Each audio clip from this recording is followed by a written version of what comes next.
Did you realize gang members were great people? He refused to pay me.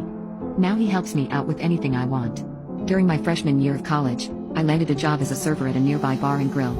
The city where my school and job were located had consistently ranked among the top 5 most dangerous cities in the US for about a decade.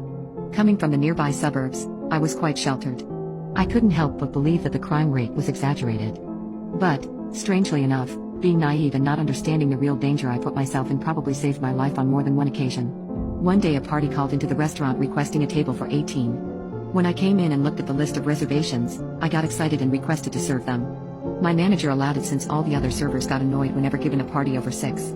I stopped picking up other tables about 20 minutes before their scheduled arrival and had everything prepared. The time arrives and in comes the group.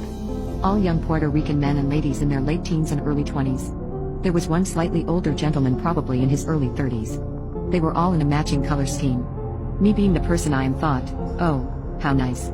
Their coach or mentor is bringing them out for a celebration. They weren't exactly wearing uniforms, so I ruled out sports.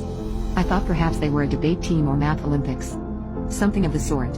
In my eyes, they were obviously demonstrating school spirit through the color scheme of their attire. I go up to the host stand and greet them with a beaming smile. I only slightly noticed the weird looks on the faces of my coworkers and other customers. I introduce myself to the older gentleman, who is clearly the patriarch, and show them to their table. They all seem to be in good spirits, so I say something about how they must be celebrating a victory and congratulate them. The patriarch kind of smirks and says, "Yeah, I guess you could say that, haha. Thanks." And then we move on. I get them their drinks, take their orders, bring their food, refill drinks, refill wings, and so on. Once they are finishing up, the patriarch asks for the check and I happily hand him the book I had already put the printed check in. Now this restaurant had a no separate checks policy. Stupid, I know. Also, customers are made aware of this policy, as well as the automatic gratuity for parties of 6 or more, when they call in a reservation. They are reminded of it when they walk in at the host stand and during the introduction by the server. It is also printed in very large writing on the first page of the menus. After I handed him the check, he says, "I'm sorry I forgot to mention it, but could we each have separate checks?"